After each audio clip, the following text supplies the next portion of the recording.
Nats Chat is brought to you by Walters. Walters' 90-minute bottomless brunch can be added to the purchase of any entree for an additional $20. Bottomless options include mimosas, Bloody Marys, Trulies, and Bud Lights. McGee deals. Swing a high drive, deep right center field. This one is crushed. It's way back, and it is gone. It just clears the big wall in right center field. A 3-run homer for T.J. Friedel makes it 4-1 Cincinnati. A long hold and the pitch. Fastball into the air to right center toward the gap, and it's going to go to the big wall. Robles will pick it up on the warning track. Rounding third, Fraley getting the green light on his way to the plate, and Garcia's relay is offline and not in time. Jonathan India, and he gives the Reds a little bit more cushion. It's now Cincinnati 6 and Washington 2. And welcome to Nats Chat for Sunday, August 28th, 2022. I'm Al Galdi, host of the Al Galdi podcast. Mark Zuckerman is off for this installment of the podcast, and the Nationals offense continues for the most part to be off. A 6-2 loss to the Cincinnati Reds at Nationals Park on Saturday night in Game 2 of a 3-game series. Nats now are in danger of being swept by the Reds, the lowly Reds, who this season are 50-75. Of course, the Nats this season have the worst record in the majors. That record now at 42-85. The onus is on Patrick Corbin to prevent the sweep. Yeah, Patrick Corbin. Hey, he was the Nats opening day starter. Remember that. So, in theory, right, the job of your opening day starter, who is, in theory, your number one pitcher, is to be a stopper, right, to halt losing streaks. So, we'll see what our guy Corby can do on the mound Sunday afternoon at 1:35 for Game 3 against the Reds. But, you know, in a lot of ways, it feels like it doesn't matter who's pitching for the Nats right now because they're just not hitting. And you understand why, you know, Juan Soto gone, Josh Bell gone. I mean, nobody is shocked by the Nats' offensive ineptitude right now. And it's not like the offense was great with those guys. I think that's an important point to keep in mind. Like with Soto and Bell, the Nats were not some great offensive team this season. But, you know, we all know how baseball goes, and sometimes you are pleasantly surprised, and sometimes guys come together and teams do well, even in the midst of having lost key players. And, you know, you're allowed to have the occasional offensive outburst. You're allowed for guys not named Soto and Bell to emerge. And for the most part, that just isn't happening. I mean, there certainly is a predictability with the Nats' offensive struggles right now, but there also, at least to me, is a sense of, you know, it doesn't have to be this way every game, and yet basically every game, it is this way. The Nats on Saturday night, a mere 2 runs, a mere 8 hits, a homer, a double, and 6 singles, worked 3 walks, 1 for 4, with runners in scoring position. There are a lot of ways to evaluate team offense in baseball. I mean, the most basic way is just runs, right? At the end of the day, like that's what you're trying to do is score runs. The Nats, over their last 6 games, have totaled 12 runs. Yeah, 12 runs over the team's last 6 games. And the offensive struggles extend far beyond the last 6 games. I mean, I could have drawn that line at almost any point over the last few months. But, I mean, just to give you a sense of, like, in the immediate recent past, where we're at here, last 6 games, a mere 12 runs, 2 runs per game. Way too many guys just are not hitting right now. C.J. Abrams, he is young. We are certainly not passing judgment on him right now, but when you look at what he has done so far as a Nat, it's not good offensively. He is standing out defensively. The range continues to jump out at you at least once or twice per game. Happened again on Saturday night. But C.J. Abrams on Saturday night as the Nats starting shortstop and number 6 batter, 0 for 4 with a strikeout. He over 42 plate appearances with the Nats. Now has an OPS of .313. Nelson Cruz on Saturday night as your Nats starting DH and number 4 batter. Because, of course, he was the number 4 batter. He can't not be the number 4 or number 5 batter for the Nats, even right now in the dying weeks of a lost season. Nelson Cruz on Saturday night, 0 for 3 with a walk and 2 strikeouts. Your Nelson Cruz slugging percentage for the season now at .346. Victor Robles, you know, we don't talk about Robles' hitting much anymore because it feels like, what's the point? Like, what is there left to say? But, you know, it's, I think, worth highlighting every so often. He does continue to really be a bad hitter. a non-productive major league batter. Robles on Saturday night as an at-starting center fielder and number 9 batter, 0 for 4. His OPS for the season now is .576. The Nats on Friday unconditionally released third baseman Maikel Franco on what was his 30th birthday, by the way. How about that? I mean, nothing you can do about that, but geez. But, the Nats in Cesar Hernandez, Nelson Cruz, Maikel Franco, and Victor Robles have 4 guys who, A, have played a lot this season, and B, who have really been bad offensively this season. Like, every team has guys who aren't having good offensive seasons. But with the Nats, what's really unfortunate and what really jumps out at you if you're watching these games, as I know so many of you are, is how often these players who are having really bad offensive seasons have played for the Nats this season. Like for the majority of the season, Cesar Hernandez, Nelson Cruz, Maikel Franco, and Victor Robles have been every game players for the Nats. Robles maybe not as much as those other 3, but he certainly has played a lot this season.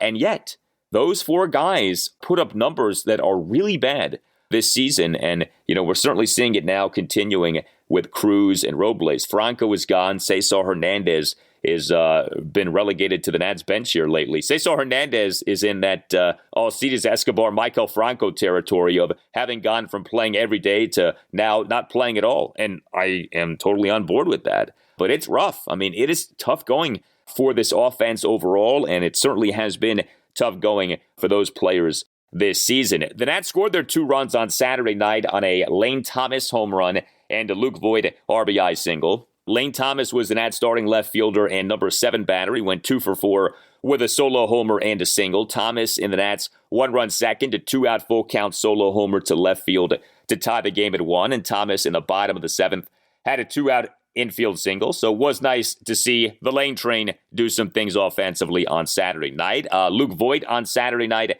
as the Nats starting first baseman and number 3 batter, 1 for 4 with an RBI single. He and the Nats 1-run 8th had a 2-out RBI single to left field to cut the Nats deficit to 5-2. Good to see that. Remember, Voit also had a big hit on Friday night. He and the Nats 1-run 6th on Friday night had a 1-out full count solo homer to right center field to cut the Nats deficit to 7-2. But, this is kind of what you're clinging to right now. Well, this guy did this and that guy did that. Okay, but at the end of the game, it's 2 runs. More often than not, that's what you're looking at these days. 2 runs. Again, last 6 games, a total of 12 runs.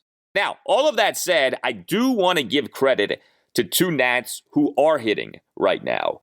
And, the bulk of the Nats are not hitting, but these 2 guys are hitting. So it's almost like, okay, the majority of the class is in trouble, but you 2, you did a good job, so you're not going to get yelled at here. And those 2 guys are Joey Meneses and Ildemaro Vargas. A month ago, most Nats fans had no clue who these guys are, but right now, these guys are your 2 most productive Nats batters, and it's really not much of a conversation, right? Joey Meneses continues to hit. Meneses on Saturday night as an Nats starting right fielder and number 2 batter, 2 for 3 with a double, a single, and a walk. Meneses in the bottom of the 1st had a 1-out single up the middle off second baseman Jonathan India. Meneses in the bottom of the 6th drew a 2-out 6-pitch walk. And Meneses in the Nats 1-run 8th, a 2-out opposite field double to the right center field gap. Your updated stats for our guy Joey Fourbags now, not just for this season, but remember, for his major league career. He had never played in a major league regular season game until just a few weeks ago. And yet here we are now. Joey Meneses, 21 games, 85 plate appearances, batting average of .333, on base percentage of .365, slugging percentage of .593. And to me, as impressive as all of the home runs have been, and no doubt the homers have been impressive, he has hit 6 homers, but the homers have dried up. As impressive as the homers, to me, is the frequency with which he is going the opposite way. He is proving himself to be a very good hitter, a major league hitter, a professional hitter. Again, if you're watching these games, so many of these Joey Meneses hits are opposite field hits. He had another one on Saturday night, right? I mentioned it. 1-run 8th, 2-out opposite field double to the right center field gap. Meneses on Friday night in an Nats one-run eighth, a one-out, full-count, opposite field RBI single to right center field to cut the Nats deficit to 7-3. The homers have been great, but, he's not just some one-trick home run hitting pony. Like he can do more than that, and we're seeing that here. Again, those numbers, 365 on base percentage, 593 slugging percentage. That's not just about him hitting home runs. Okay, he's doing other things. He's racking up hits, singles and doubles, and it has been impressive. The only real nit to pick with Meneses has been the hustle. There have been a few times in which he hasn't hustled, but okay, fine, whatever. Like, the guy can hit. We're seeing that, and the sample size is starting to grow here. Like I said, 85 plate appearances now over 21 games. And then Ildemaro Vargas. He on Saturday night was the Nats starting third baseman at number 8 batter. Got on base 2 more times. 1 for 3 with a single and a walk. Vargas in the bottom of the second had a 2-out single up the middle and off Red shortstop Jose Barrero. Vargas was thrown out in an attempt to steal a second base for the third out. But Vargas in the bottom of the ninth drew a 2-out, 5-pitch walk. Vargas now 73 plate appearances with the Nats, an OPS of 825. So yeah, we can sort of remove Joey Meneses and Ildemaro Vargas from the conversation about the Nats offense overall being bad. But, in some ways, this actually perfectly captures the state of the Nats offense. When Joey Meneses and Ildemaro Vargas are the first 2 guys you cite for a team in terms of offensive forces, well, that's kind of a problem. All due respect to Joey Meneses and Ildemaro Vargas.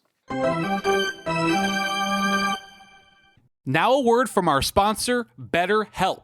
The way I take care of my mind is daily exercise. It is essential for me. There are plenty of ways to support a healthy brain, like learning a new language or taking power naps. There's also BetterHelp online therapy.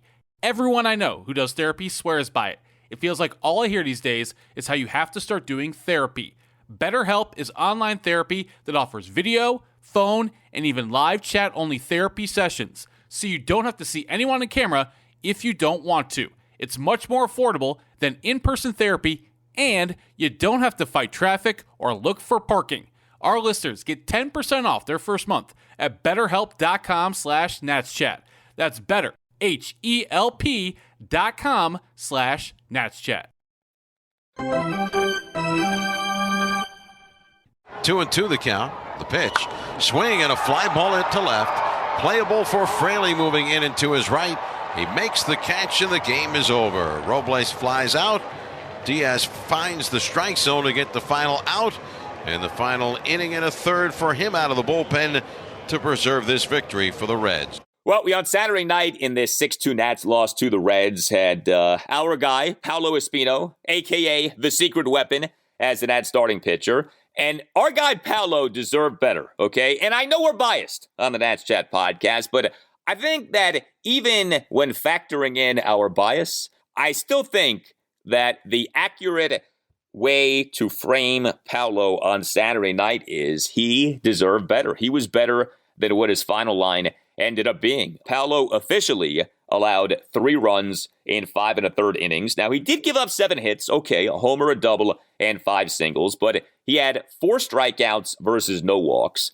He threw a lot of strikes, 89 pitches, 62 strikes versus a mere 27 balls. And the final 2 runs charged to Paolo came on a 1-out 3-run homer by TJ Friedl of Jake McGee for a 4-1 Reds lead in what ended up being a 4-1 Reds 6th.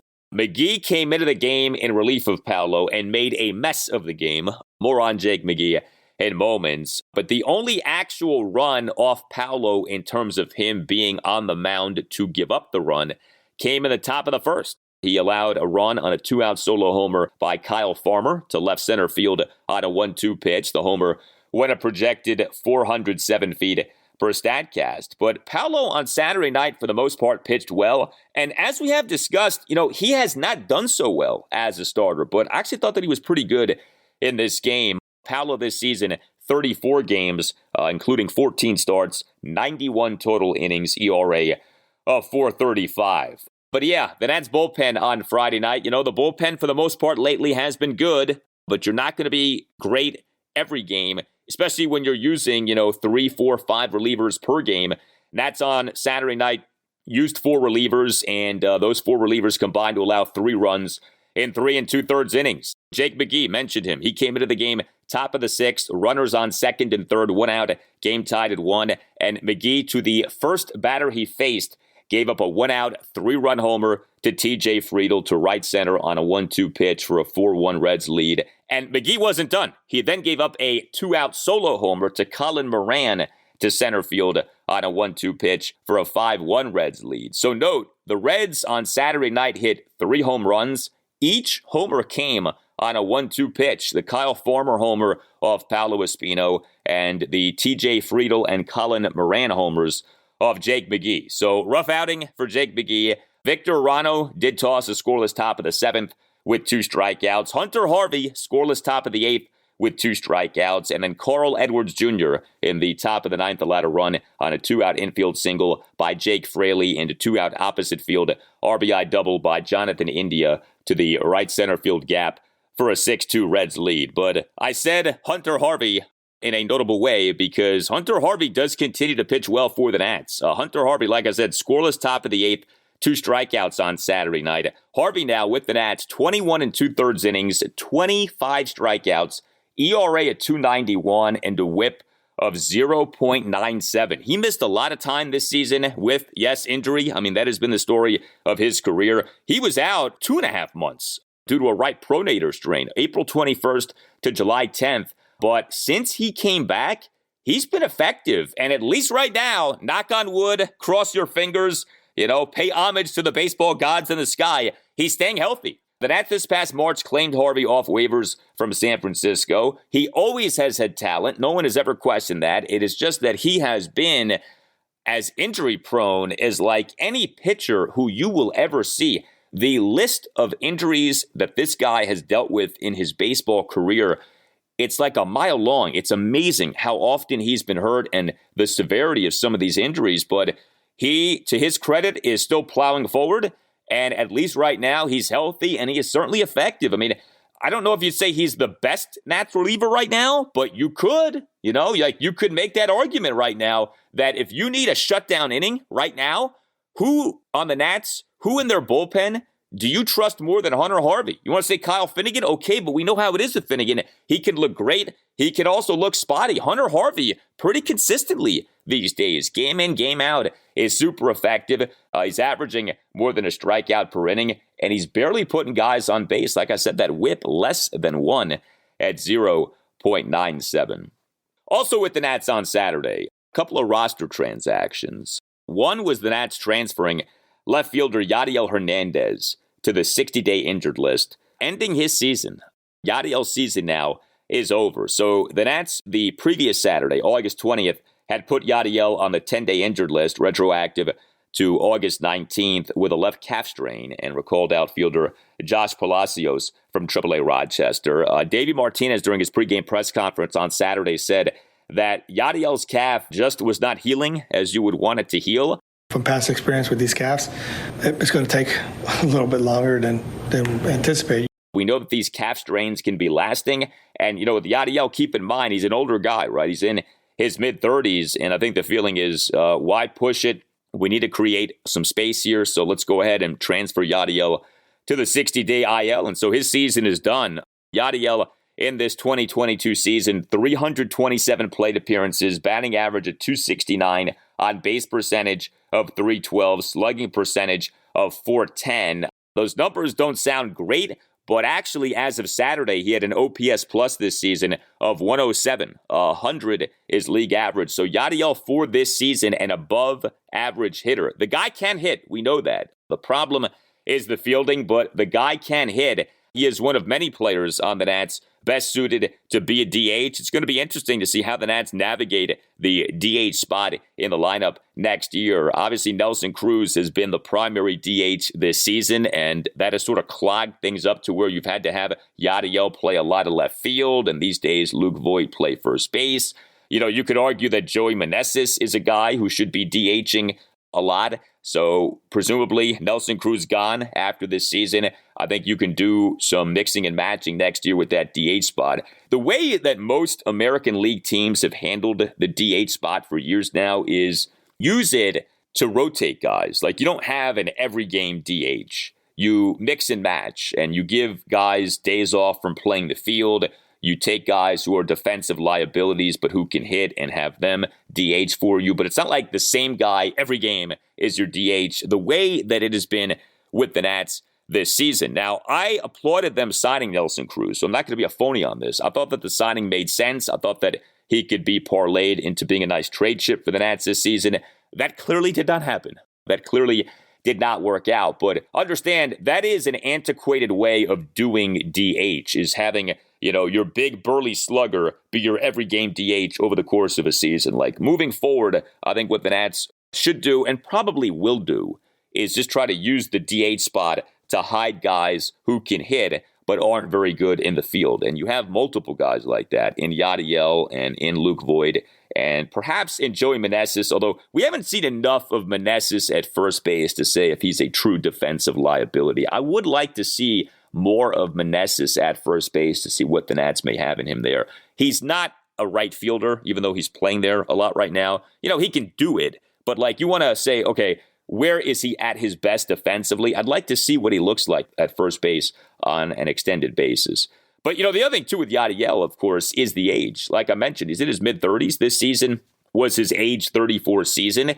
So he is someone who is under team control into his late 30s. It's such a unique scenario with him. He's under team control through the 2026 season, which will be his age 38 season. Think about that. His walk year will be his age 38 season. The other transaction by the Nats on Saturday was them returning left-handed starting pitcher Seth Romero from rehab assignment, reinstating him from the 60-day injured list and optioning him to AA Harrisburg. Romero, interestingly enough, also had been dealing with a left calf strain.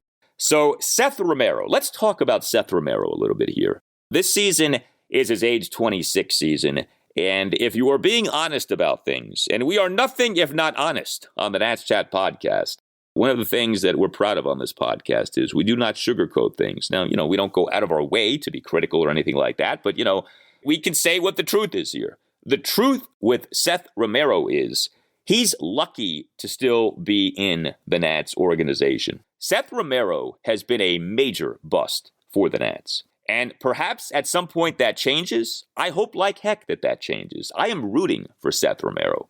But you can't frame his time with the Nats. You can't categorize his time with the Nats in any way other than B-U-S-T.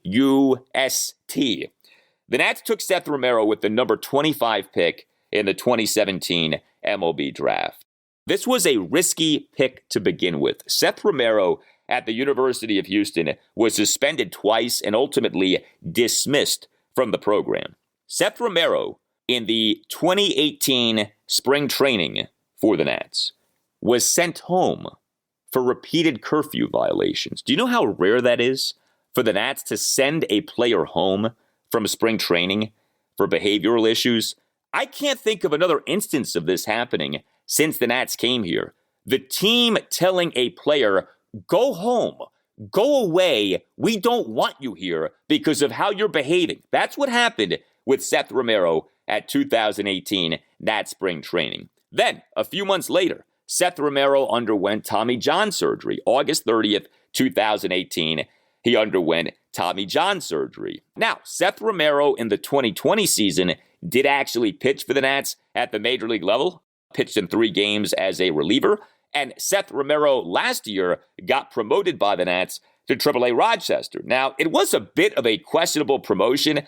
The promotion happened on August 24th, 2021. Seth was promoted from AA Harrisburg to AAA Rochester, despite him over 6 starts for Harrisburg having an ERA of 5.31. It almost felt like the Nats promoted him to AAA just to say, hey, look, our guy, our first-round pick from 2017, we're bumping him up to AAA. Now, in fairness to Seth Romero, he did have a high strikeout rate at the time. He had a strikeouts per 9 innings of 15.05, but the ERA was 5.31 in Harrisburg, and yet he still got bumped up to Rochester. But then came what happened this past January. Seth Romero, this past January 14th, arrested and charged with driving while intoxicated. The guy has been his own worst enemy. And it was interesting with Davey Martinez's pregame presser on Saturday because Davey talked about the Seth Romero situation. And Davey essentially said, I am here for Seth. I have been here for Seth. But Seth has to want to be helped. Seth has to want, to get the advice of someone like me and others. And it kind of felt like Davey was extending an olive branch to Seth and saying, buddy, I'm here for you. But, you got to meet me halfway. We're not going to bend over backwards for you here. I'm not going to pretend to know everything that has gone on with Seth Romero. Honestly, I do wonder if there are deeper issues with him. When you have someone who continually acts out in the way that this guy has, you do wonder, right, if there are mental health issues or chemical dependency issues. And I don't know. I'm not a counselor. I don't pretend to know what's happening with Seth Romero. It may just be that his off-the-field troubles have simply been a function of basic immaturity and nothing more.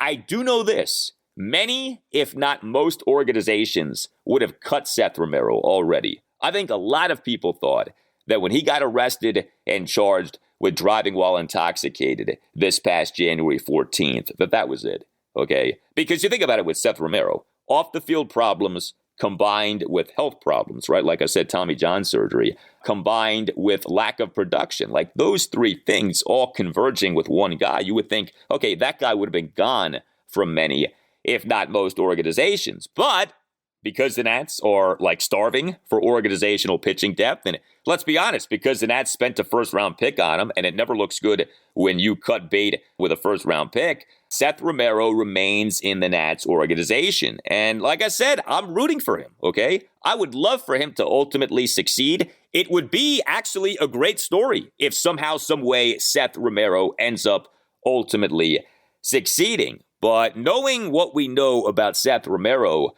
raise your hand if you're expecting that. So we shall see. But Seth Romero does remain in the Nats organization. By the way, the Nats taking Seth Romero in the first round of the 2017 MLB draft marked the Nats taking a starting pitcher in the first round of each of 4 consecutive MLB drafts. The Nats took Seth Romero out of the University of Houston with the number 25 pick in the 2017 draft. The Nats took Mason Denneberg out of a Florida high school with the number 27 pick in the 2018 draft. The Nats took Jackson Rutledge out of San Jacinto College, a public community college in Texas, with the number 17 pick in the 2019 draft. And the Nats took Cade Cavalli out of the University of Oklahoma with the number 22 pick in the 2020 draft. And, Seth Romero has made those handful of relief appearances in 2020. Cade Cavalli just made, of course, his major league debut for the Nats on Friday night. But beyond that, you have not gotten much out of those 4 guys so far at the major league level. Now, we'll see, okay? Cade Cavalli is just getting going. Jackson Rutledge has been pitching very well for the Fredericksburg Nationals lately, so maybe he finally has some momentum for him in his professional career. But you take a starting pitcher in the first round of each of 4 consecutive MLB drafts, you need at least a few of those guys to hit. And right now, you can't say that any of those guys have hit. But obviously, we're just getting going here with Cade Cavalli at the major league level. You tell us what you think. Hit us up on Twitter at Nats_chat. You can email the podcast, natschatpodcast@gmail.com. Email from Ryan off our conversation on the last installment of the podcast on all of these young stud position players signing long-term contract extensions with teams, especially the Atlanta Braves, and yet the Nats, having never done that with, say, a Juan Soto or a Bryce Harper or an Anthony Rendon or a Trey Turner, writes Ryan, one of the best things the Nats could do to increase their odds of winning the division again is start making introductions between Scott Boras and the Braves' top prospects. He has been spending far too much time around the Nats facilities, in my opinion, and should spread the wealth around. Ryan, I like how you're thinking, man. Let Scott Boras infiltrate other teams in the National League East. How about that? Or infiltrate them more than he has infiltrated the Nats over the years. Email from Connor. Now that we've cut Maikel Franco, who is our backup third baseman? Good question.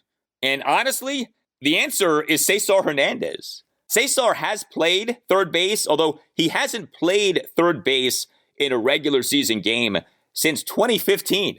But Cesar Hernandez would seem to be at least a prime candidate to be the backup third baseman right now, if not the actual backup third baseman right now. I mean, I suppose you could reconfigure things in another way, but that would be the most obvious way. You look at who is on the Nats bench these days, Cesar Hernandez would seem to be the person who is the backup third baseman to Ildemaro Vargas. You can get yourself or someone who you know a Nats Chat Podcast t-shirt by going to natschatpodcast.square.site. If you are listening to this podcast on Apple Podcasts or on Spotify, please give the podcast a 5-star rating. We very much appreciate that. Nats Chat is on the radio on Sunday mornings at 9 on 106.1 ESPN in Richmond, and Sunday mornings at 9 on Sports Radio 96.5 FM and 8:50 AM in the Hampton Roads area. All Nationals radio highlights on Nats Chat are courtesy of 106.7 The Fan. Mark will be back with me on the next installment of the Nats Chat Podcast. Until then, I'm Al Galdi, and we'll talk to you next time